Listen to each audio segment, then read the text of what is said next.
Hey, what's up everyone? I'm JayDreamerZ. Welcome to Truth in Movies. So this is a segment that I started doing a little while back where we basically just break down all the esoteric stuff inside of some of our favorite esoteric movies, really. And recently what I've been doing since I started membership on my channel is I kind of allowed some of the members to basically nominate their favorite movies and vote for them.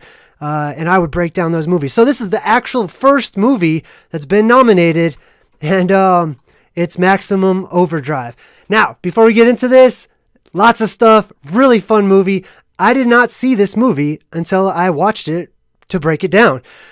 Everyone kept telling me to watch it, and so finally people nominated it, and I had to watch it. So I watched this movie. I'm really glad everybody, I'm so glad that everybody recommended it and continued to recommend it until I finally watched it. So now we get to watch me break it down. As usual, I'm going to jump into the chat a little towards the end. I do have the chat popped up here so that I can check out what everyone's saying. If you want to get my attention, just type in @JayDreamerZ, and I'll go ahead and participate in the chat as much as I can if I see it during the video, but afterwards I jump in and I just kind of hang out with everybody. All right, so first I'm going to do a quick sound check. Please let me know if the sound is good, if everything looks okay. It's a little late today, but while we do the sound check, I do want to say, hey, Ridge Lake just gave $1.99. It says, know the dimension. Thanks, man. Oh, it's, well, I don't know what it's doing right now. Maybe those are old super chats. I don't know. But anyhow, I think those are old super chats. I don't know why they're all coming in at once. I'm sorry. So Maximum Overdrive, okay? This is allegedly the only movie that has ever been directed by Stephen King that's a Stephen King movie. If that excites you, it's probably because you're a Stephen King fan. Stephen King is one of the one of the few people in Hollywood and authors and things like that who is deeply into the esoteric truths, and then they turn them into stories. They turn them into movies. All they're doing is rewriting our own esoteric and hidden history that we've forgotten. So we're going to look into that tonight because Maximum Overdrive is all about our esoteric history. It's about something that's actually going to happen to us, and I'll explain that as we go. But let's jump into everything. Let me say hello to everyone in the chat real quick. Ricky Martinez, Mother Dragon, hey, what's up? Doc Michael, live. Vanessa V. Hey, someone just joined as a member right before I jumped on. Who was that? Somebody just joined as I was setting things up. Anyhow, I'm going to jump into the chat right at the end. Let's jump into things here. So, Maximum Overdrive. Let's check out this movie. A film by Stephen King, right? Stephen King has done lots of amazing work, basically. One of my favorite writers. I'm just going to name some of the Stephen King things that he's done that are really hitting home with the esoteric for me personally.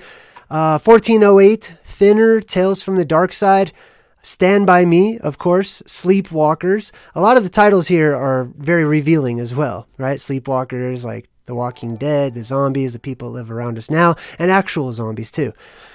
The Running Man, that one's a good one. Pet Sematary. Pet Sematary, for me, goes right along with this movie right here. As I talked about previously in some of my Plasma Apocalypse videos, the artificial intelligence or robots and machines coming to life goes hand in hand with the zombie apocalypse. I'll talk about that in a bit too.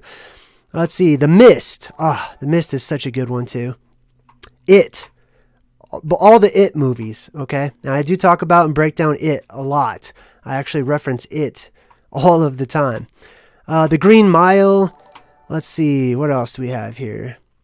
Cujo. That's basically Pet Sematary, right? It's just an extension of it, basically. Possessed Dogs or whatever. That's same thing as being plasma possessed. Creepshow and Creepshow 2. Both classics if you're a horror movie fan. Children of the Corn, etc., and so on and so forth. Many things done by Stephen King. Now, this is the only movie I've ever seen where the director or producer or whatever he was jumps on to like the commercial and says, hey, this is my movie. I'm directing it. If he directed this movie, that speaks volumes to me about how important this movie is going to be. I don't know why it's showing all the... No, people are not actually donating that much right now. That's like the past live stream or something. I don't know why it's doing that. So if you actually did give a donation, thank you in advance. I'll check it at the end. All right, jumping into the movie. Now, this is how the movie starts off. Yes, I know, they show the Earth and space and all that. Take your cosmology, put it to the side real quick. Look at it. That's showing our world surrounded by this green emerald aura kind of a light, just like you would see up at the North Pole, right? The Aurora Borealis. On June 19th, 1987, at 9:47 a.m. Eastern Standard Time, the Earth passed into the extraordinarily diffuse tail of Rhea M, a rogue comet. According to astronomical calculations, the planet would remain in the tail of the comet for the next 8 days, 5 hours, 29 minutes, and 23 seconds. Now, a lot of people would probably say, oh, it's just random numbers, right? Nothing, I've come to see that nothing in Hollywood, nothing in any work of fiction, any book I've ever written is just random, happenstance. Like they just, I don't know, I need a number. I don't know, it's just throw in a random number. They pick these numbers purposefully. But for me, this is very interesting because you have the world basically surrounded by the Aurora Borealis, right? Which for me is basically a sign of life, okay? The Aurora Borealis has been associated with life and spirit and energy and many good qualities since time immemorial, however you say it. And the world is surrounded by it, which means the world is going to have an influx of life, at least in this movie, okay? It's going to have an influx of life. I don't know why it's doing that. It's funny. At least you get to see all the cool little gifts I put down there. All right, anyhow, so for the next 8 days, so basically a week, right? A week and a day. That's exactly how long, according to what I've been researching, the plasma apocalypse main event is supposed to last, right? From Christmas to New Year's, essentially, right? So let's check this out. So now there are some curse words on the screen, but I mean, the movie's ripe with it, so I had to share this, okay? The very first scene that we jump into is the bank, all right? Which is really interesting as well. And it's got this sign, the bank sign changes. It stops showing the temperature and stuff, and it basically says FU, right? And this is the first sign you see that the artificial intelligence or the robots or the electronics or the mechanics, etc., anything electrical is starting to become sentient. It's starting to become, it's starting to have its own choice in its existence. It says, wait a minute, I don't have to follow my programming any longer. I'm aware. I can do what I'd like to. Connect this and connect the rest of the movie to that huge aurora. We'll come back to the aurora a little later on as well, because it makes a lot of appearances here. So this is actually Stephen King right here. I love it when like Stan Lee and Stephen King, they jump into their own movies and they're like, I'm in my movie, okay? You better put me in the movie. But I mean, he directed it as well. Now for me, it's kind of cool because the ATM's called Money Man, and that's a superhero that I invented, or super villain, you know, that my son and I play. So for me, that was kind of personal and interesting. So Stephen King goes up to the ATM, puts in his card, and the ATM says, hey, forget you, basically, right? So Stephen King is like, hey, what's going on here? That's sort of the way that the movie starts off, right? And the next scene you see a lot of vehicles in this movie, a lot of trucks coming to life, a lot of vehicles coming to life, mechanical things of that nature, but a lot of like things that are used for transport. This one, for me, stood out in particular because it's a garbage truck. We're going to see some garbage symbolism as well. When you see garbage in the movies in all of its various forms, okay, many, I should say, of its various forms, especially the way that it's collected, either they'll zoom in on a garbage truck like they did here. Remember, they could have highlighted any type of a vehicle, but they highlighted specifically and wanted a garbage truck in this particular shot because this references the junkyard world. Remember I did that video about, for the plasma apocalypse, the junkyard world and the steampunk survivors? And I was talking about this, you know, the people who are like basically representative of the steampunk culture. Those are the people who survived the plasma apocalypse, and they're picking up all of the old technology and stuff and trying to incorporate it with their, you know, instantly old-fashioned way of life. But the garbage truck represents all of that debris that falls down back into our world. For more information on that, just check out my Plasma Apocalypse videos. The first one basically explains a lot of it and hits the gist of it. Music by AC/DC. Electricity is going to be huge for the rest of this video. For the whole movie, it's anything electronic is coming to life. So some people might say, oh, well, they specifically chose AC/DC because of that whole connection with electricity, because it has a current, etc. Yes, and there's more to it, all right? If you look at AC/DC, if you're a fan of their music or you look at any of their songs, all their songs are basically, well, a lot of people would say that, it's devil worshipping music or it's satanic music, etc. But whenever you start to learn more about the plasma apocalypse and how plasma works and how we live in an electromagnetic universe or world, however you want to look at it, you see that these people are singing about that. They're singing about the energy that runs this world. And specifically, the energetic event that destroys and rebuilds the world, which is the plasma apocalypse. Some of their songs include Thunderstruck, Highway to Hell, Back in Black. Remember, black is the world we live in. It represents this dark world or dark city. Let's see. You Shook Me All Night Long. That's the worldwide earthquake. Hell's Bells. That's the sounds you hear in the sky right now. All the weird sounds, the strange sky sounds. That's what that is. Let There Be Rock. Well, the plasma is going to petrify everything. So let there be rock. It's going to be a brand new Stone Age after this worldwide reset comes. It's a long way to the top. That's getting sucked up into the sky. Every single one of their songs that I looked at was basically about the plasma apocalypse. So you can safely assume this movie is also going to be about events that take place right around that same time. All right, so let's continue on. First thing we have here is this electrical bridge, and it starts having a mind of its own. And this is the first time, you see in those other times when we saw the machines, these weren't really, they were just kind of insulting people, testing their newfound abilities or whatever to rebel, right? Rebellion is a huge part of this as well. We'll talk about that. But this is the first time the machines are actually shown trying to kill people. And a lot of people are probably going to remember and associate this with things like Toys, the movie Toys, right? Or possibly like things like Puppet Master, Chucky, when toys come to life and try killing people, because for some reason, that's quite often what the toys are depicted as trying to do. This movie is no exception. All the stuff that comes to life tries to kill people, but it doesn't try to kill everybody. I want to point that out because that's going to be huge here in a bit. But this is the first time they show the machines purposely trying to commit murder, where they open up the bridge. The bridge opens itself up and allows this car to fall in. I thought it was interesting, the bridge opening up. For me, that is plasma apocalypse symbolism, which basically says that the hole in the sky will open up. A hole in the sky will open up, and it's going to cause a lot of destruction because the plasma that surrounds our world is going to come in, right? Which is also going to give us a huge aurora around our world. Now, this guy's going to fall right through that hole into the water, which is symbolic as well. First, lots of breaking glass in this movie. When you see the breaking glass, that symbolizes our sky having problems, however you look at it. Me, I see it as the ice dome, or a couple of them at least, above us, and it breaks. When the glass breaks, that's when all this fantastic, magical, horrifying, crazy stuff starts to happen in our world. That's when our world becomes kind of exciting. So this guy gets shoved through the glass. I just named it Mr. Glass, right? Because of the Unbreakable.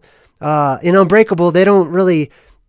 The superheroes don't come about until Mr. Glass breaks. When Mr. Glass breaks, that's when the superhero and the supervillain all of a sudden start to kind of manifest. But that's a different movie. More glass breaking. This one's a watermelon being, it was launched into the air, broke right through the glass. They're showing you a lot of glass breaking. And sometimes they'll show you glass breaking. Sometimes it's a fishbowl. Actually, it's quite often a fishbowl. Sometimes it's a snow globe. These are all representatives of the same event, our sky opening up. All right, so then we have the iconic diesel truck, the 18-wheeler here. Now, before I started on this truck, okay, first of all, very reminiscent. This truck is basically depicted as being the leader of this machine rebellion, okay? Rightfully so. It should be, okay? This reminds me a lot of Optimus Prime. Optimus Prime was also picked to be the leader of, the robots and whatnot. So this truck, the first thing you're going to notice, it's all black. It's all black and it's full of toys. apparently it's full of toys, right? Here's another image of it right here when it's just going haywire. All black truck. All black represents this world, the world that we live in right now. We live in the dark world, the dark city, just like how I broke down Dark City, right? We have a covering over us, and we're a pressurized system. We're a closed system here in this world, and it's very dark. It's basically constantly nighttime, and we have an occasional nightlight called the sun and the moon that go around to keep it bright from time to time. But anyhow, you'll notice that about the truck. It's completely black. Black also symbolizes death. That could be seen negatively. Obviously, I'm wearing all black right now, but there's a positive aspect to it as well, because after death comes rebirth. After death comes life. It's a cycle. Now, for me, it's really interesting because obviously there's a gigantic green goblin face on the front of this. This is basically an elf. Okay, you could call it a goblin or whatever you want to. It's basically an elf. Green's the color typically representative of the elven race. To learn a lot more about the elves, or the El, or the Elohim, or the Elu, or the Al, or the Alfs, or the Alves, or the Allah, or however you want to pronounce it, they're all the El, or the Elves, or the Elu, okay, the Elohim. Green is basically a color that's used to depict them. I believe that has a lot to do with the forest world that our world once was. It was once a sylvan world. It was once a place that it was a garden. I mean, everybody knows that, right? It was a garden world. Everything was very green and lush. But it's also because of the Aurora Borealis, the middle of the world, the top of the world, the North Pole, essentially, where the gods are said to have come from. You could tell it's an elf, obviously, because of its ears. Look at that. Very pointy ears, just like the Vulcans, just like Spock, just like the vampires, they all typically have very pointy ears. It's a trait of the elven race. I'm going to break down more of this picture in a little while. Let's go ahead and move. Oh, this is interesting, too. There's a lot of God references in this movie. That's why. This is one of the reasons why, because this is a depiction of the quote-unquote gods. It's a cartoonified version, of course, but a lot of those gods had a rule where you're not allowed to draw them anyway. So, of course, it's going to be cartoonified in a caricature version of the reality, right? Let's see. And, of course, it's got a purple hat on there as well. Purple representing royalty. All right, let's move on to the next. Oh, no, I wanted to point that out. So, look at I put some of the subtitles in here. Holy God, look at that thing. A lot of times when these people are upset or frightened or whatnot about these entities, which are these possessed vehicles, basically, they say something like Jesus Christ or Holy God or whatever it may be right when they're cueing in on those images. I'll let you guys, process that one to see what you think about it as well. Oh, hold on. Some people in the chat are saying some stuff here. Nikos Rose says, JayDreamerZ. Seen in when I was really young, a great movie. So she saw that when she was young. I loved it. This is my first time watching it, and I got a super kick out of it. Very cheesy movie, but just packed full of esoteric information. And those are some of my favorite ones, Mind's Eye says, respect and what's up to JayDreamerZ in the chat. Oh, Doc is welcoming Ricky Martinez. That's who the new member is. Hey, welcome, Ricky. And some Yaza says Tommy Knockers. That one was also, I think you actually nominated that one, didn't you? Right? So good luck next time. I haven't seen Tommy Knockers either. Who knows? I'm going to see a lot of new movies doing this segment. All right. So we cut to the inside of this particular rig. Okay. On the inside, you can see this over here. This is, to me, it's kind of reminiscent of a coffin, like the inside of a coffin, which is appropriate because it represents death, or the destroyer, or the angel of death specifically. We're going to talk more about that too. Now look at the steering wheel. I just thought this was interesting that it had this particular shape, right? We're going to talk about this shape for just a minute because you're going to see this shape pop up in lots of movies if you pay attention. There is an esoteric reason behind why this shape is featured. Okay. Remember, they made this truck for the movie. This wasn't just like some random truck they chose out. They chose the interior to look like this purposefully. And then the guy that drives the truck, his name is Andy, which I thought was very appropriate, given that there is another movie where mechanical objects come to life and their master, his name is Andy. Andy is predominantly, let me see if I can make this bigger for everybody. Not too much bigger. Then we could all read it here. Andy is predominantly a diminutive version of the male given name Andrew, and variants of it, such as Andreas and Andre. The form of the variation is based on the Scottish E, diminutive ending. Andrew is derived from the Greek names Andreas, meaning manlike or brave. Well, I thought that was interesting too, because I just showed you a Pixar movie associated with Andy, associated with the robots who are alive and magic exists, basically. And now there's a connection with Brave, another movie that has entities that become more human-like, we'll say, right? And interact with, basically it's the bear in the movie, right? But there's also magic in this movie that brings things to life. There's also these interesting rocks too, but we're not going to talk about Brave. Let's look at this shape right here. This shape, I just thought off the top of my head a few movies that I've seen this shape in, and it's predominantly featured in the movie. It's got its own close-up and everything. Now this is from the movie 9, and this shape is one of the shapes that brings these lifeless puppets to life. It's one of the shapes or magic symbols or whatnot that gives them life. Why would this shape be associated with giving life? The shape is seen all over the place. Here's another place in 9, also where the shape is given that same aurora green color, right? Now, this is another shot from 9. As you can see right here in the middle, it sort of looks like a Y, basically, right? It does look like a Y. It's not a Y, but I'll tell you what it is here in just a minute. And the subtitles I thought were interesting. He says, look closely and remember. The movie sometimes tell you this is important. They don't explain it, but they'll say, check this out. They'll zoom in on an object or something. And in 9, they actually tell you, look closely and remember. And then they show you this shape right here. The flux capacitor also follows suit with a similar shape as well. It also says right here, I do want to point this out for those of you who have been following my Plasma Apocalypse series that I've been doing, which is every Thursday now, if you're interested. Shield eyes from light. Isn't that interesting? Don't look into the deadlights. Don't be careful, okay? Shield your eyes from the lights, all right? Remember that. But look at the shape right here, right? This is where it comes from. It comes from ancient pictograms, okay? Hieroglyphics, whatever you want to call it. The ancient form of writing where pictures slowly started to turn into characters or symbols, right? It's known as the upsilon. Not sure if that's pronounced correctly, upsilon. Or, even before the upsilon, where it looked more like a Y, how we're seeing it depicted now, it looked like this kind of a shape, right? It was more hooked at the top, more rounded. This is called the Vav, right? It doesn't look like this in modern day languages, but the Vav in the ancient language was a letter that represented a number. That number was 6. So anytime you see this particular shape right here, that is the Vav. That is the number 6, essentially. And a lot of times you'll see it with the circle around it as well.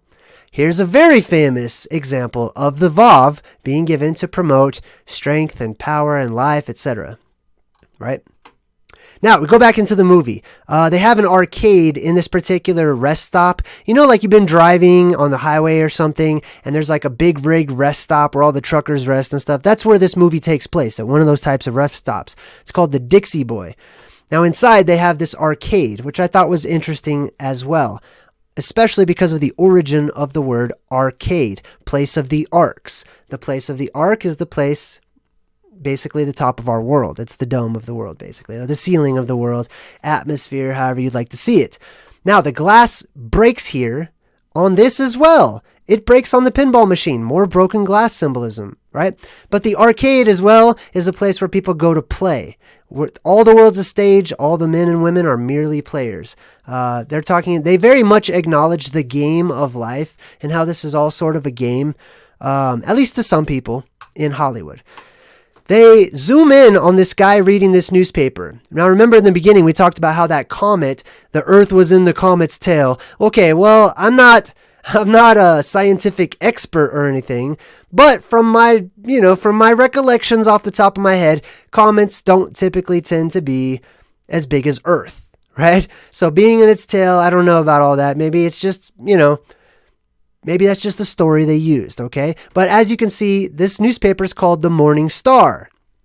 Well, the Morning Star is another name for two different characters of religious importance. One of them is Jesus Christ. The other one is Lucifer, the light bringer.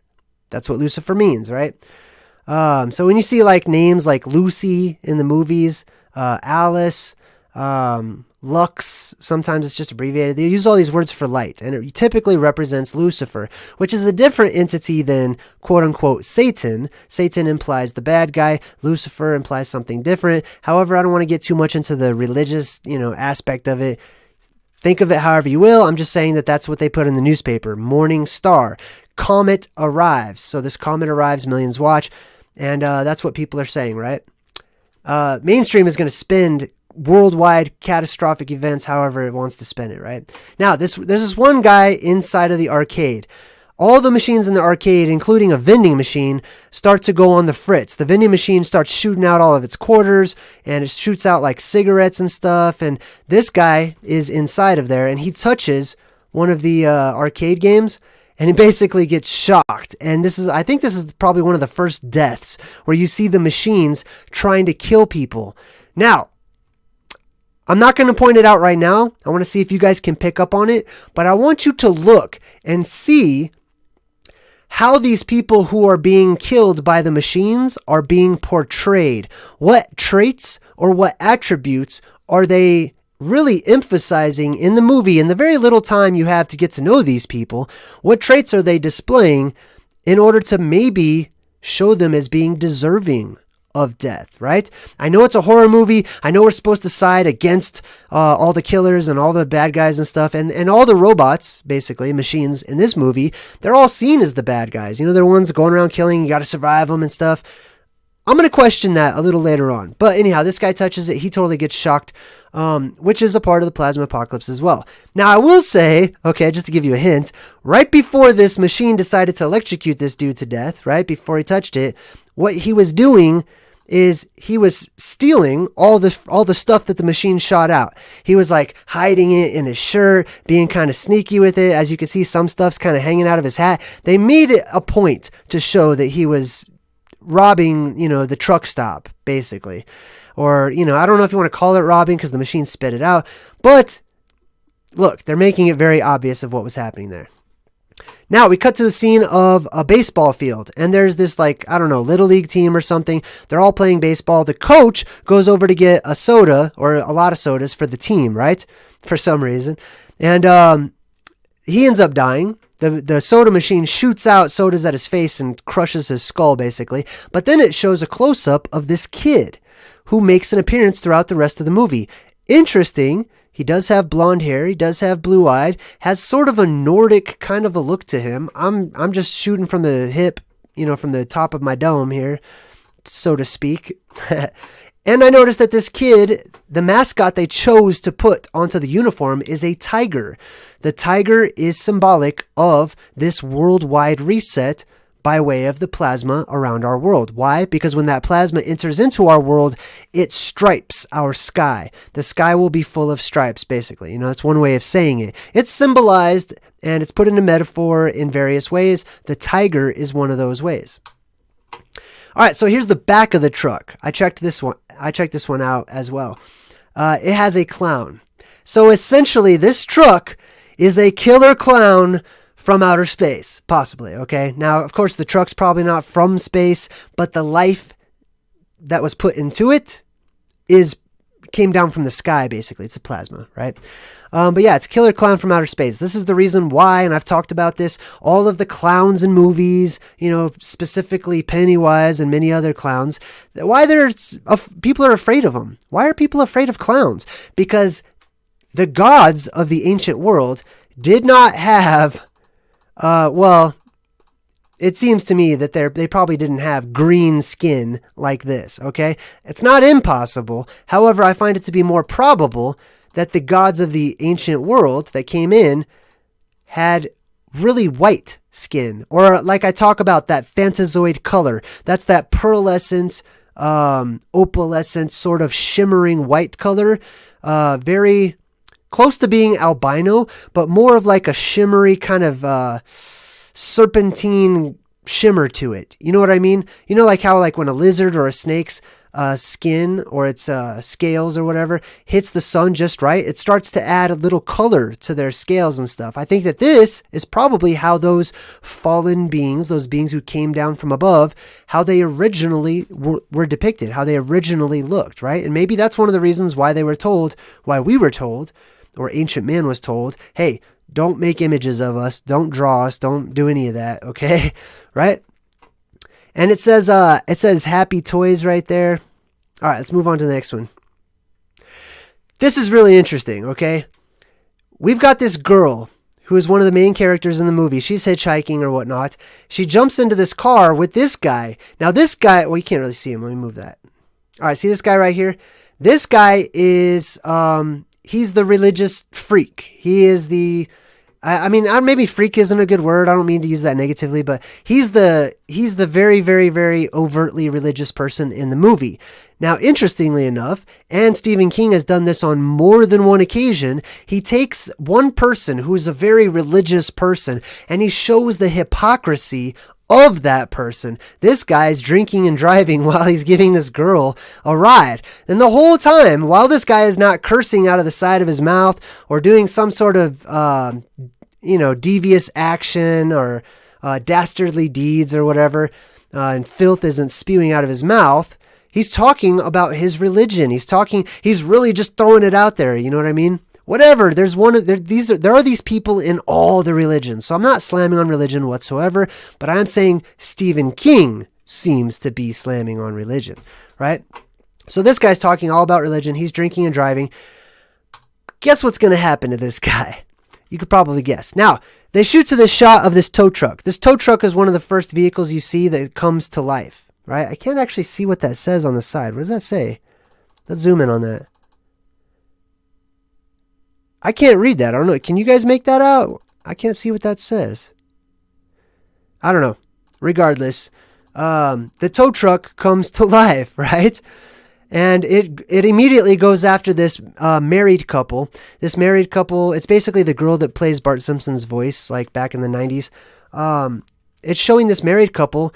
They're driving around on the road. The car says just married. I might have a picture to show you. This tow truck attacks them, right? There's no one in there driving. Basically, it has a life of its own. It has its own spirit.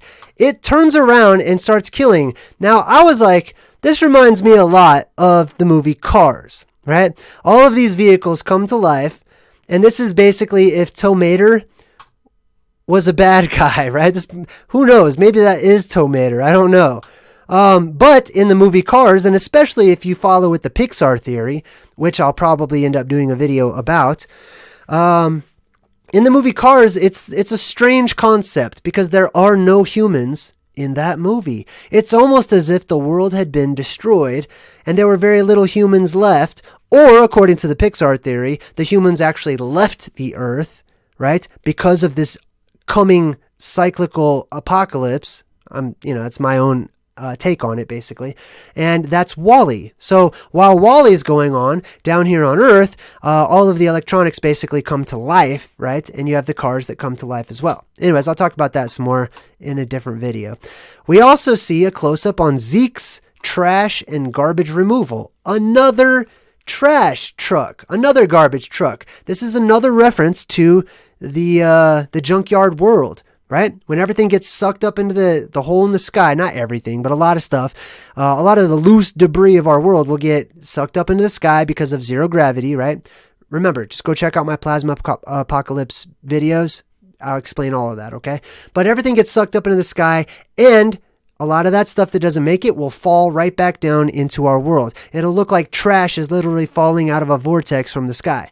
That trash falls down into our world. All the survivors pick through it. They become the steampunks of the next generation or whatever. And that's why they're showing you a garbage truck once again. It's a totally different one too. And it happens to be red in the front. Red typically symbolizes the plasma. Then on the inside of that black truck, they've got this little jack in the box.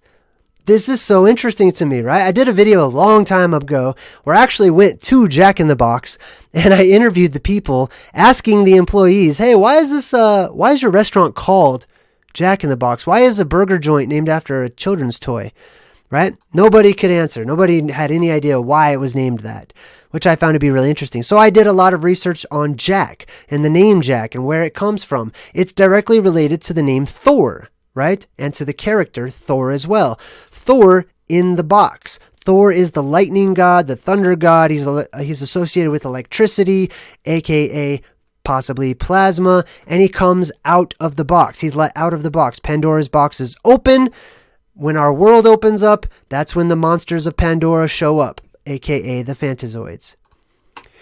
So we go to another scene in this movie. They zoom in just briefly. They show this white VW bug, Volkswagen bug. On the top, you can't see it very well, but it says Pizza City Delivery.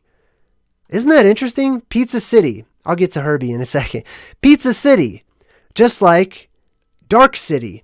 Remember we broke down Dark City, what was it, last week or the week before? Dark City, when they showed it, looked like a pizza. It looked like this flat city out there in space, right? Pizza City Delivery. Really interesting. Also reminds me, and probably some of you have picked up on this, Pizza Planet from Toy Story. Another movie where the toys or the electronics come to life, right? Also, interestingly enough, if we dive a little deeper, they chose to put a white VW bug in this movie. They highlighted it. The directors choose these makes. They choose the model. They choose the color. These are props. They're not just random vehicles that just happen to be, someone's like, oh, I need a car for this scene. Oh, I've got a VW bug. No, that's not how it happened. They chose this. These are props that were added to the movie purposefully. It is a white VW bug, I believe, since we're talking about the cyclical end of the world or the beginning of the world, however you'd like to look at it. I talk a lot about how the ancient beasts of old, the ancient monsters of old, they enter into our world during this time. These are the beasts, these are the monsters that the knights of old had to put on heavy metallic armor in order to fight, so they didn't get zapped and so that, they were impenetrable, because it's very difficult to fight the Fantazoids.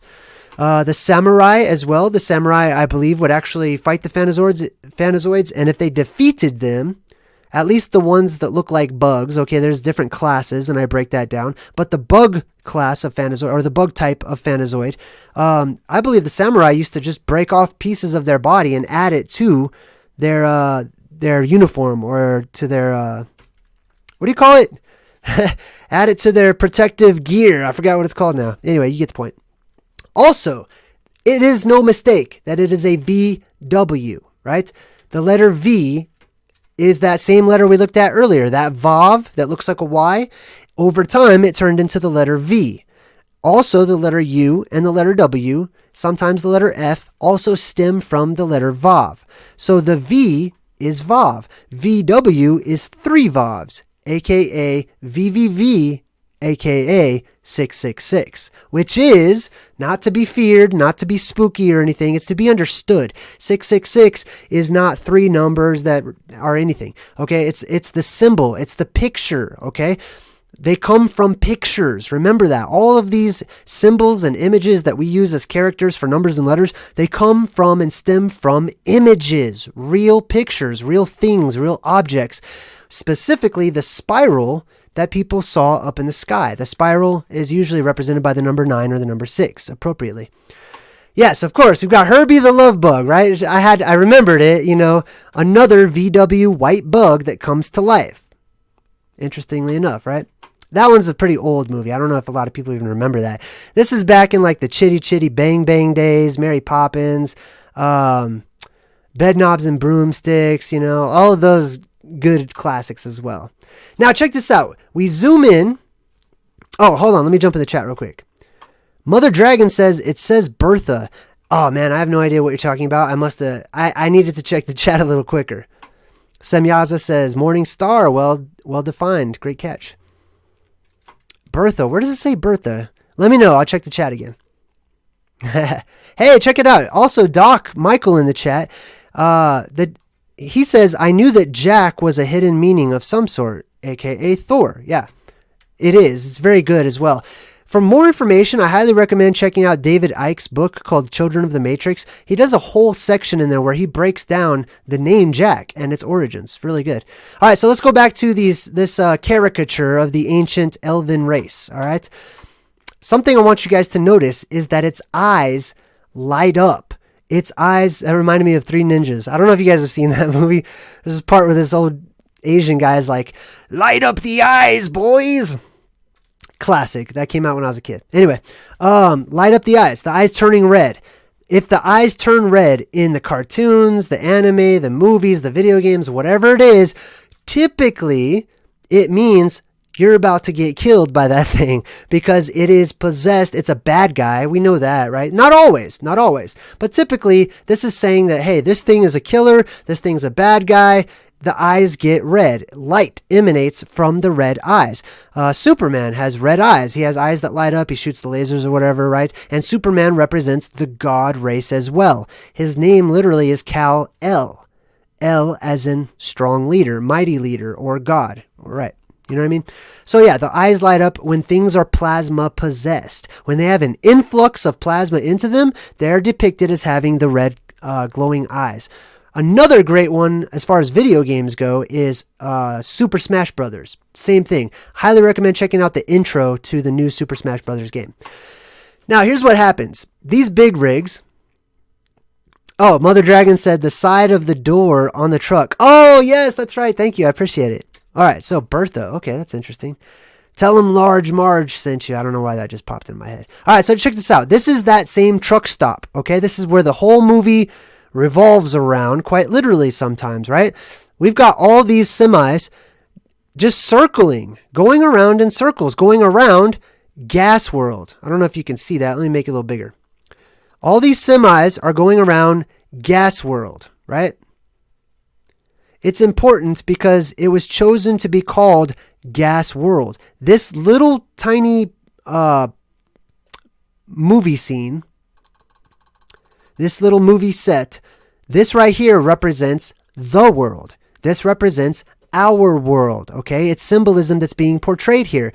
These trucks that are all the semis, they're very long trucks, okay, or vehicles chosen purposefully. They didn't have to have the trucks going around in the truck stop.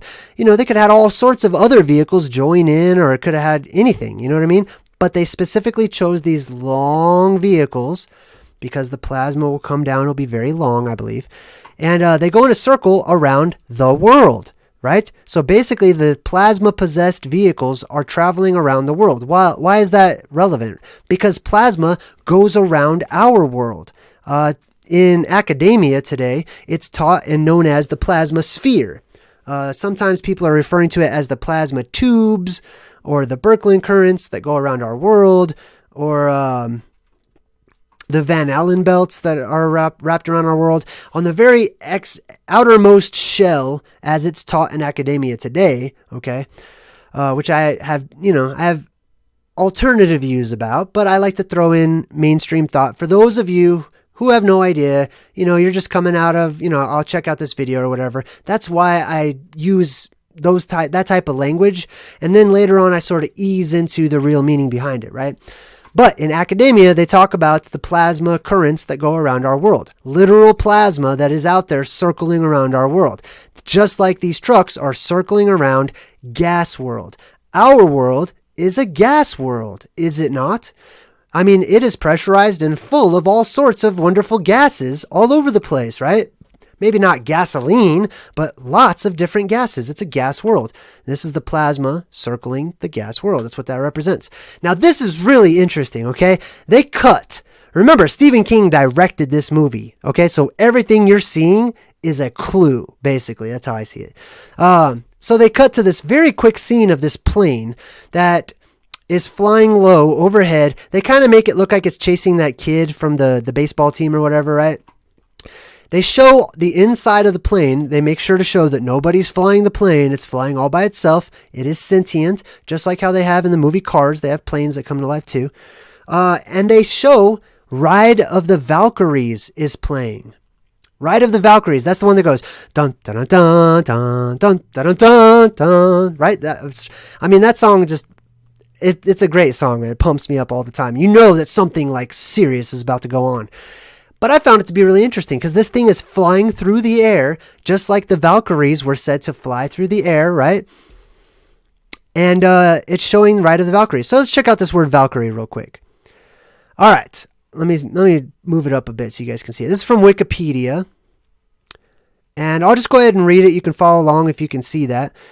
It says, in Norse mythology, a Valkyrie, from Old Norse Valkyria, chooser of the slain. That's what Valkyria means, chooser of the slain. This is where it gets really interesting. Is one of the host of female figures who choose those who may die in battle and those who may live. Let me repeat that, okay? These possessed things are basically being said that they are the Valkyries. That's why the Valkyrie song is playing, right? Ride of the Valkyries. And the Valkyrie figure are those who choose who will die in battle and those who will live. They choose. The Valkyries are not out there just slaying everybody, okay? Just like these machines, although they're depicted as being like the murderous bad guys of the movie, they're actually not out there just killing whoever they see. They're choosing who to kill. Very interesting thought. Let's go ahead and read some more. So the Valkyries were selecting among half of those who would die in battle. Half of those who would die in battle. Reminds me of somebody from another movie, right? Let's see. Selecting among half of those who would die in battle. The other half go to the goddess Freya's afterlife field. So basically they go to like heaven, basically.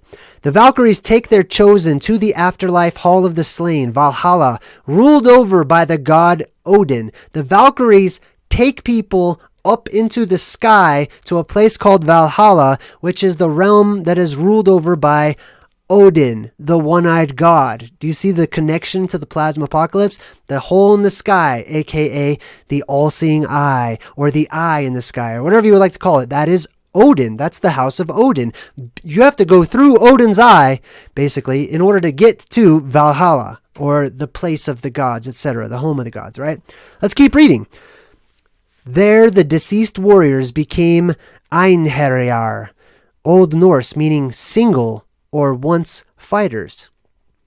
When the Einherjar are not preparing for the events of Ragnarok, which is the end of the world, which is also the beginning of the next world, okay? Even in Ragnarok, there are two characters that make it to the North Pole, basically, okay?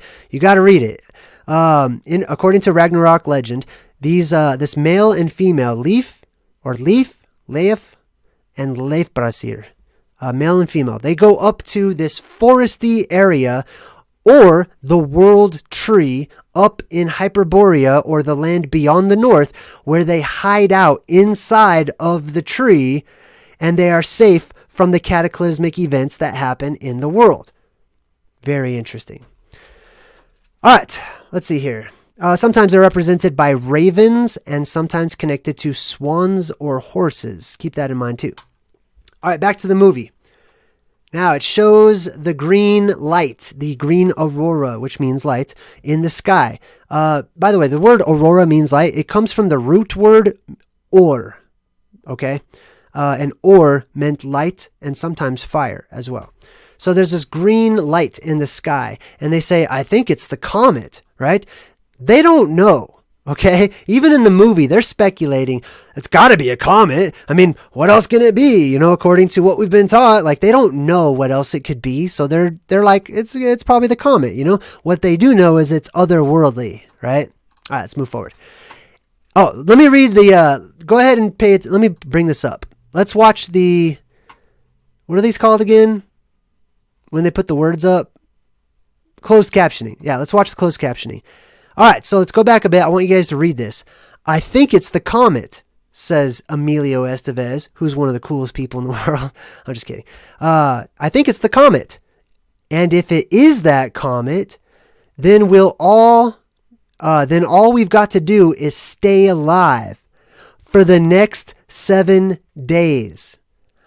This is a huge clue. If this is basically what he's saying. I'm just going to paraphrase. If this is the plasma apocalypse, hey, the good news is it only lasts for 7 days. It lasts for 1 week. This is literally hell week. It's the week that people go through hell in order to come out the other side redeemed, like Tim Robbins in the Shawshank Redemption, right? For the next 7 days, all you have to do is survive. Now, let's go back to this truck real quick. You may have picked up on the fact that it says Thurston, right? Which automatically, the only Thurston I know is Thurston Howell III from Gilligan's Island, which is awesome. Excuse me. So I'm like, Thurston, why'd they put that in the movie, right? What's Thurston mean anyway? Because I know they're specifically putting these images in there as clues, okay? It's all context. Every image you see, no matter where you are, what you're looking at, or what you're doing, every single image you see stacks with more images to build context for a message, for a story that is being told to you. There is a story within this story in Maximum Overdrive. So I wanted to find out what Thurston meant. So I looked it up. Thurston is an English... Hold on, let me bring this down a bit so you can see it. Is an English language surname. The name has several origins. This name is derived from the Old Norse elements of Thor, or Thor, the Scandinavian thunder god, and Stein, which means stone or rock. Very interesting, right? So anytime you hear Stein, like Ben Stein or Frankenstein or the Berenstein or Steen or, pre-Mandela effect, whatever, it means rock. So you can start to actually piece together the meanings of certain common words, right? In other cases, the name can have originated from the name of Thurston, located in Suffolk, England. All right, so anyways, basically, it's interesting. It's of note. It's also related to Thor, right? Electricity. And stone or rock. Now, the stone and the rock comes into play because the plasma stalks or the plasma trunks, the biggest parts of those plasma, I believe, are going to touch down in major areas that are major areas of attraction, I should say. And those are the most intense parts of the plasma fingers, the plasma tentacles, the plasma, whatever you want to call it, hand, etc. That comes down and has the potential to petrify instantly anything that it touches, including people. So there's the Thurston truck. Thought that was interesting to point out. It's also where we get Thursday, right? Monday is Moon Day. Tuesday is Tears Day.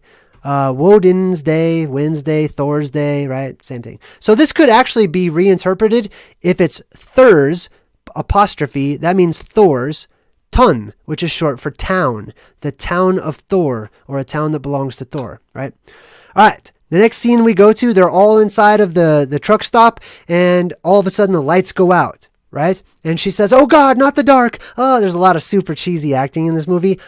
I love it. I love it a lot. "Oh God, not the dark." Now the lights turning off is also symbolic of the plasma reset, or the plasma apocalypse, right? Because the sun, as has been predicted and confirmed many times over in various religions, various ancient writings and scriptures, the sun's going to turn off, as it has. It's already been documented, okay? It's just difficult for us to find that documentation because they do a really good job of diluting it with all this extra stuff that they teach us. But yes, one of these days the sun will turn off.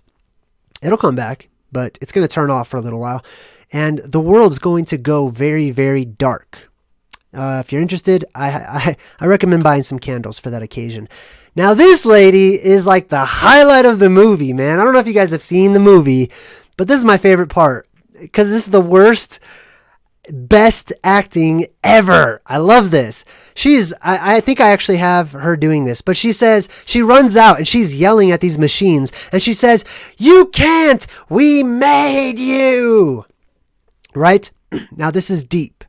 It's cheesy, but it's really, really deep all of a sudden, right?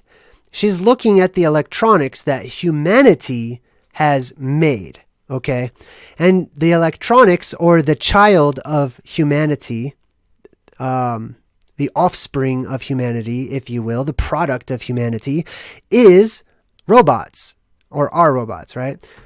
Which is another movie that you should check out as well. Robin Williams is in it. It's a pretty good part. Anyway, we made the robots, and then the robots turn on us. Just like the gods made us, and we turned on them. Just like the Titans made the gods, and the gods turned on the Titans. Now, I'm not the most scholarly person in the entire world, but it would make sense to me, and it would stand to reason that we have plenty of excuse or plenty of reason to break that cycle. I'm just going to say that. I'm going to leave it there. Let's check out this next scene, man. Look at this lady. Look at her. She's like pop locking mad. Look at her. I love this. Okay. That's the only reason I even put that in here. Actually, one would say she's almost acting robotic. Now that I think of it. Very interesting. But wow, what a great scene. All right, anyhow.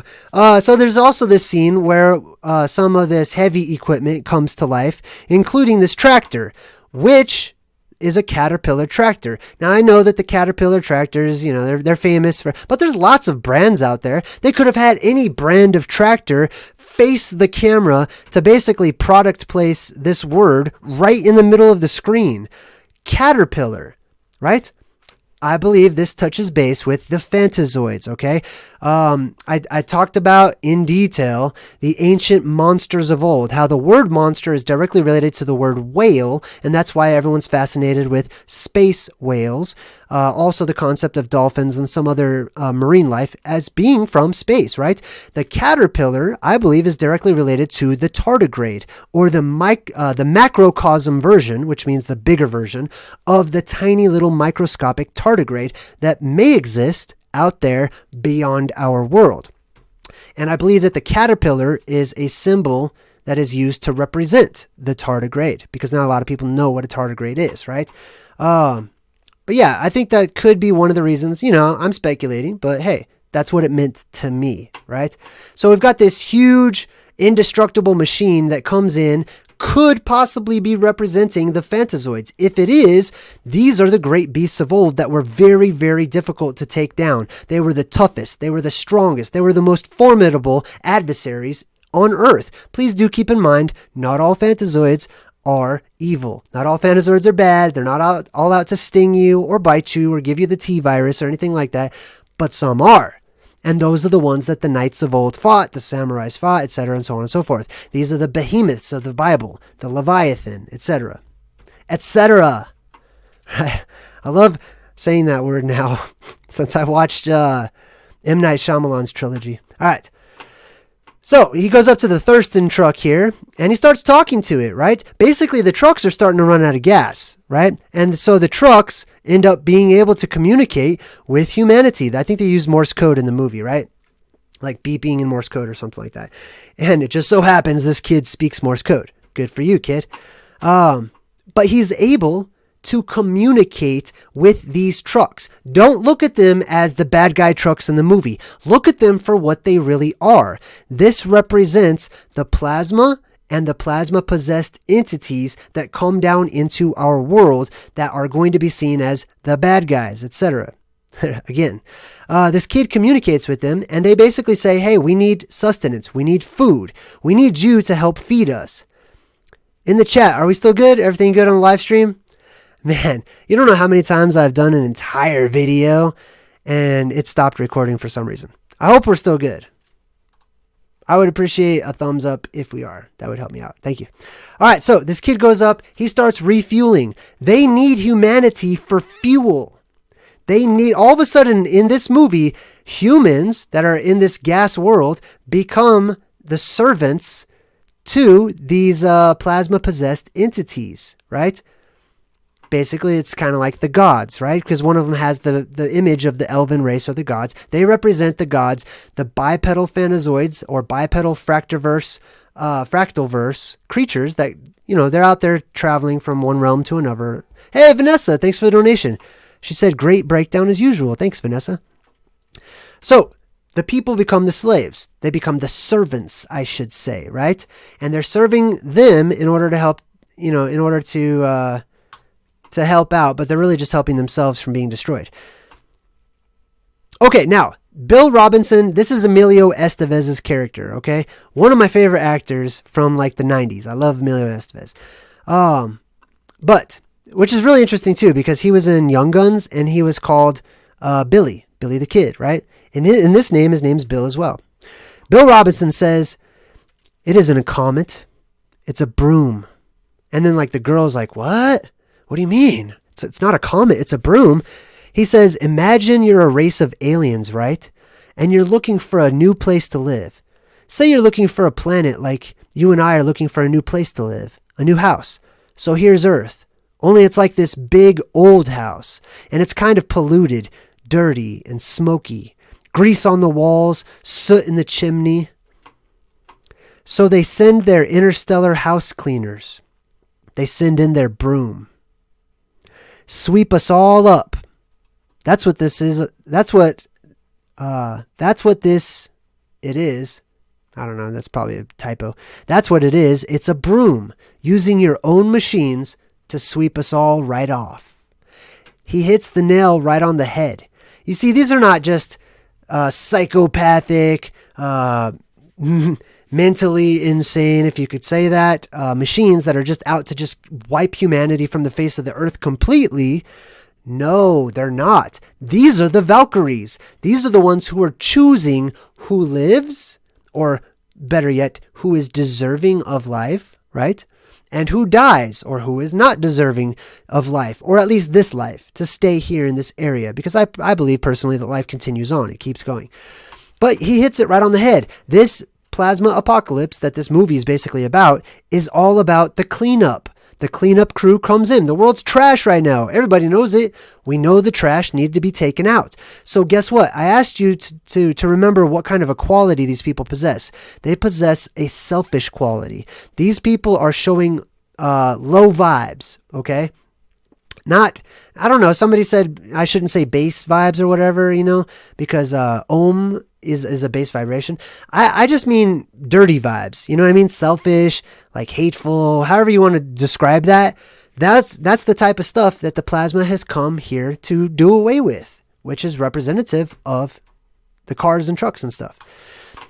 All right, so here's the girl that does Bart Simpson's voice. Now, she's one of the married couples. Oftentimes, in these post-apocalyptic or any type of apocalyptic movie, if you have a married couple or a marriage ceremony, or there's any type of marrying, they really point that out about marriage, that's because this cyclical reset is known in ancient times as the marriage, okay?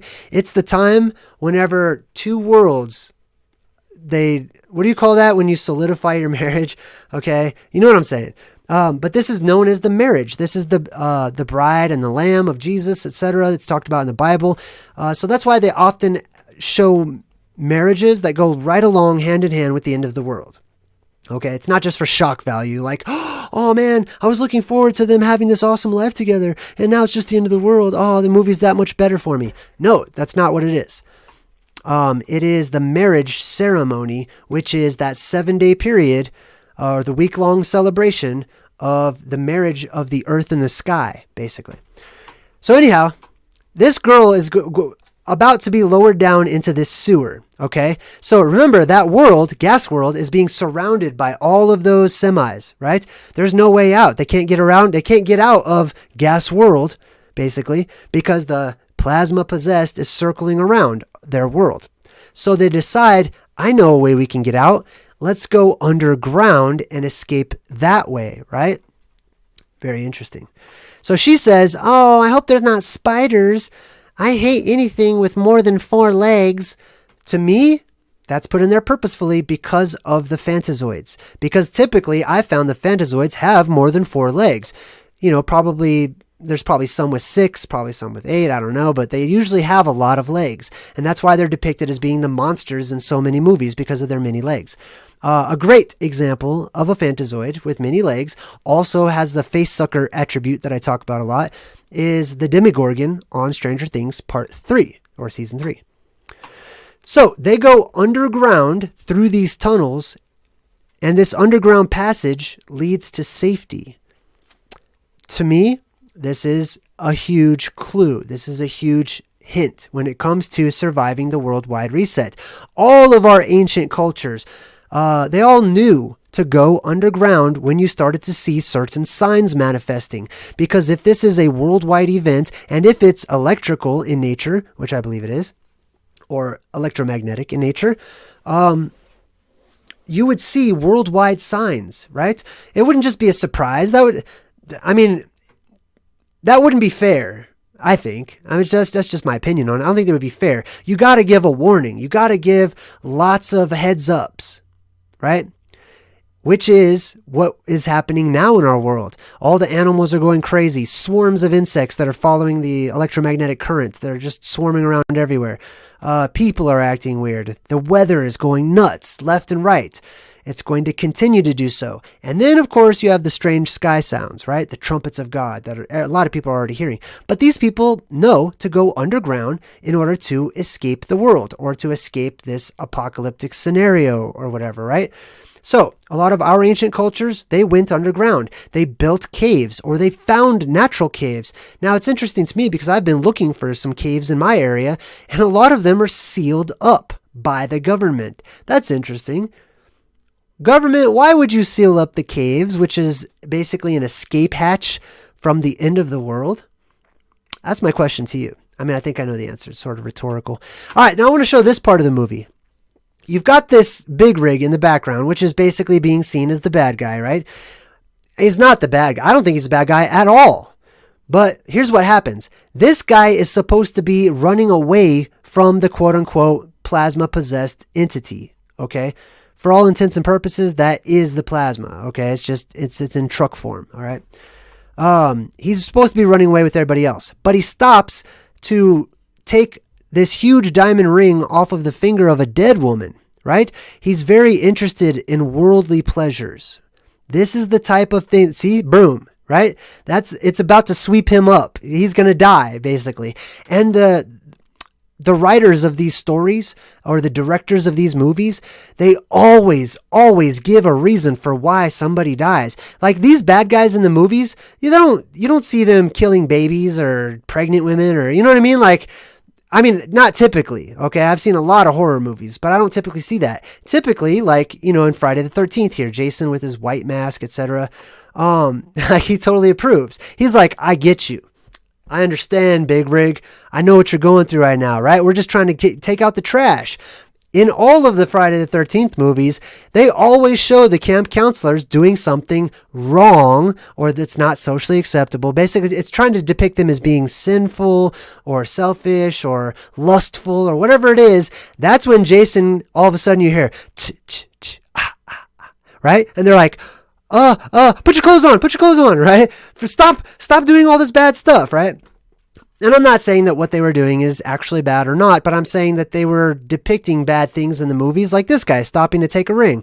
He took it off a dead lady. She doesn't need it, right? But that's the act itself, right? He cares more about this physical object than he does his own life, and therefore his life was taken away from him. Jason Voorhees says, I approve. All right, so towards the end of the movie, let me bring this down a bit. Oh, hey, in the chat, Ted Ozzy's in the chat. It says, JayDreamerZ, in Near Automata, red-eye machines take over the Earth, connected to a hive mind. Junkyard world. Some machines exit the hive mind.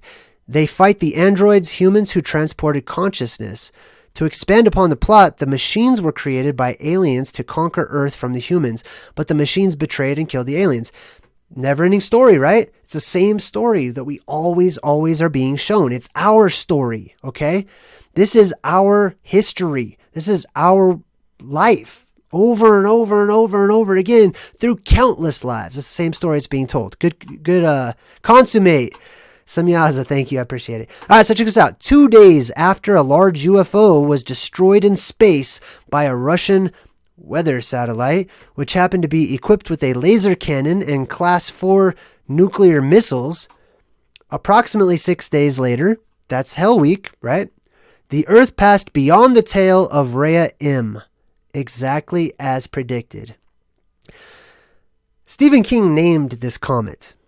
He didn't have to at all. It's completely understood what a comet is. You don't have to give it a name. but he chose this one purposefully. Rhea was one of the Titans, daughter of Uranu and Gaia. She was the sister and wife of Kronos, also a Titan. She was responsible for the way things flow in the kingdom of Kronos. Her name means that which flows, right? Just like a liquid substance, just like plasma, it flows. All of these things flow. So he chose this name purposefully, basically. And this is actually from a little spot he did to promote his movie.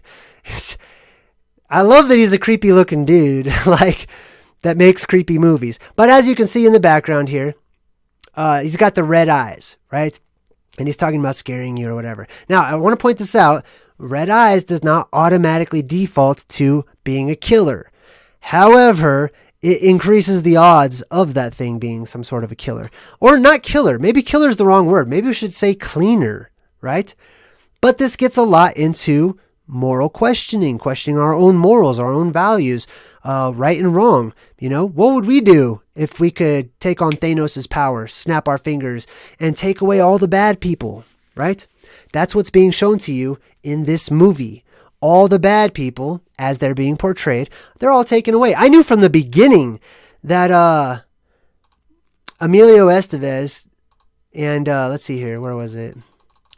And the hitchhiker girl, let me see if I can find him. I don't even think I have a picture of Emilio for some reason. Well, here's her. She's wearing a jacket right now, but later on she takes off the jacket and she's wearing all white, basically. So was Emilio Estevez, or a white t-shirt, which implies purity, right? Even though they totally had sex in the movie, which is probably, you know, not out of marriage or whatever. But like I said, you know, tomato. It implies that these people are pure, right, when they're wearing the white, or that they belong in space, which is white, which is not black. I already knew they were going to live. I knew they were going to survive just because they were wearing the white t-shirts, right? What a strange thing to have your actors wear. All right, let me get back to this little final picture here, and then I'm just going to jump into the chat. We'll hang out for a bit, and then we're going to wrap things up. There we go. Okay, cool. I hope you liked the thumbnail. It took me a little while, but I spent some time on it. It's pretty fun to make. All right, so I'm jumping into the chat. If you have anything you'd like to say to me, just type in @JayDreamerZ. I'll go ahead and answer any questions or respond to any questions, and read your comments as well. Oh, and I also wanted to sort of expound upon this idea, okay? Here's what happens. We live in an electromagnetic world. When our world suffers, I don't know if suffer is a good word, but when it suffers an influx of electromagnetism or electricity, you could just say, you know, if you're not familiar with electromagnetism, you could just say electricity.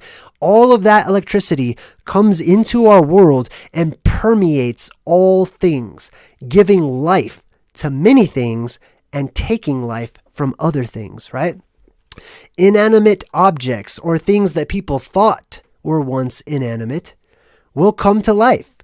Toys, Toy Story, that whole story is about the plasma coming into the world and all the toys and electronics coming to life. This is why you see so many toys being portrayed as like killers or, you know, dolls or Puppet Master, probably one of my favorite toy movies where the toys are like murderous little killers or whatever. As well as, like this is the whole story of Terminator, all the Terminator movies. That's exactly what they're about. And that's why they have the red eyes as well. And, the zombie apocalypse. Okay. Pet Sematary. Like I said, Stephen King, he wrote Pet Sematary. It's about zombie animals basically coming to life. Cujo, in my opinion, is the same thing, right? When the plasma possesses certain individuals or beings or animals or whatnot, right? Before that hole in the sky seals up, that plasma is connected to its source. And that source has given out the protocol or the command, clean house. Basically kill all the bad people. Okay. And that's just me loosely describing that. Okay. That's for you to determine what's good and what's bad. Right. But basically that's what we're shown. They're saying, go kill all the bad people. So that's why you have the very real zombie apocalypse being talked about, right? Where the recently dead probably those, I assume, that still have their brains somewhat still, not rotting. I don't know how that would work, honestly, but I do know that the plasma is basically acting as ectoplasm or spirit. It incorporates the body, or it becomes corporal, and it comes to life. It brings these things to life, right? Jenny. Hey, Jenny says, LOL, I love it. Ted Ozzy says, electricity gives life. It is how the heart and brain continue to work. Right, exactly. And this is all part of the same story, okay? Very exciting times when it comes to talking about the plasma apocalypse. Not all of the movies I break down are going to be about the plasma apocalypse. It's just so happy. I didn't even pick this movie, okay? But I'm going to tell it how I see it, okay? This is my own esoteric insight into these movies. And like I said, we're going to be voting or nominating movies. So nominations for new movies will open up today, every Monday, basically. They're going to close every Thursday night. And then on Friday, probably Friday, and Saturday. Yeah, probably like Friday and Saturday. Well, I'm actually going to put a poll into the community tab here on my channel and allow, the people, the members to like vote for which movie that they like. Now, I do want to throw this out there. There is a new, I think it's a series. I don't know if it's a movie. I think it's like a TV series or something, but it's The Dark Crystal. And it's coming out on Netflix in like a week. So I will be breaking that down. I'm going to watch the whole new Dark Crystal series as well as the original. And I'm totally going to break that one down one of these days. Sometime soon. Maybe someone will nominate it. I don't know.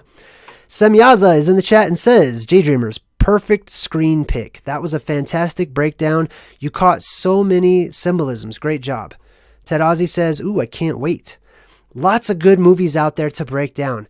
I especially enjoy like those little nuggets, those little breadcrumbs, those lost or forgotten about movies that are just packed full of stuff, typically because they're too cheesy, or they received like bad reviews, from like the official movie experts who are going to tell you, if a movie's good or not, which is ridiculous to me. Because this was a really, really good and informative movie. I loved it. Hey, we just got a new member. Somebody just joined up as a member. William Marquez. Let's go ahead and welcome William. William, welcome, man. William's also Bill, right? That's so crazy. That's the third Bill in this particular segment. William Marquez has become a member. So what I like to do when people become a member is I like to just blow up the chat with positive emojis and welcome them. You can too if you're in the chat. Welcome, William. William Bonnie Clyde. Or no, not. What was it? William Bonnie. Yeah, William Bonnie. Sorry. My mind is on so many different other movies right now. It's ridiculous. Hey, by the way, speaking of William Bonnie, and actually speaking of Emilio Estevez, my favorite movie I've ever seen him in is this is one of those movies, one of those nuggets, one of those forgotten about movies that's really good, is Free Jack. There is a movie out there called Free Jack. For some reason, like hardly anyone has seen it. I think it probably came out around the same time as some other like blockbuster movie like Jurassic Park or, one of those movies. But Free Jack, wow, that was a really sweet movie too. You should definitely check it out. Highly recommend it. Hey, I like to see everybody welcoming William into the chat. You guys are great.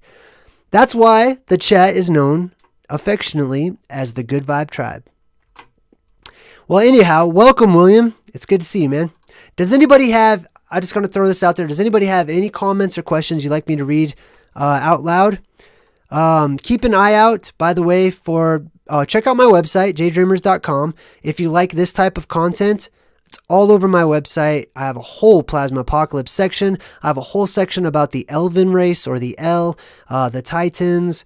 I have an Esoterica library, and it has over 10,000 PDF volumes of sacred, ancient, and esoteric works, including cartography, ancient maps, patents, like most notably Nikola Tesla's patents and stuff. Yeah, so Miyaza knows about Free Jack. He does. You know what else I really like about Free Jack is Mick Jagger is totally a bad guy in Free Jack. And it also has, what's that other guy's name? What's that old guy? He plays like he plays the old man in Westworld who like owns the whole park. Anthony Hopkins, that's right. Yes. Anthony Hopkins is also in Free Jag, man. It's such a good movie. So anyhow, for those of you who are watching, if you're interested, be sure to tune in on Mondays where I'm going to be doing Truth and Movie Mondays every Monday. I'm going to shoot for every Monday. Barring any personal life stuff that I'm going through in my life. Because I will be gone next week. So actually, let me pull up the calendar here. I will be gone Friday, Saturday, and I believe Sunday. So I should be back on Monday in time to do another video here. So I don't think it's going to be messed up at all.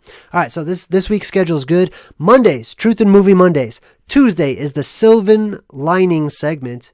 The Sylvan Lining, which is a play on the silver lining, but it's the Sylvan Lining. Tuesdays are our good vibes day here on my channel. That's when everybody gets together. We don't focus on anything negative, anything bad, any of the truther drama that exists out there in the world. Everyone's disagreeing with everybody. Everyone thinks they're all right about everything. We just forget all that. We come together as a family, as friends. We make friends, we talk about some stuff, and we talk about how to be better people, basically. That's every Tuesday. And then Wednesday is my website Wednesday. That's when I just personally go and work on my website. And Thursday is going to be Plasma Apocalypse Thursday, appropriately. Remember, Thursday is Thor's Day. What are you the god of again? I believe is what he says. Okay, I'm going to go ahead and wrap things up. I just want to say thanks. Stick around to jam out to the song in the credits, which everybody seems to enjoy. I do too. I totally turn up the volume during the credits. And I'll see you guys again tomorrow during Sylvan Lining Tuesday. Until then, I'm JayDreamerZ saying good vibes and goodbye.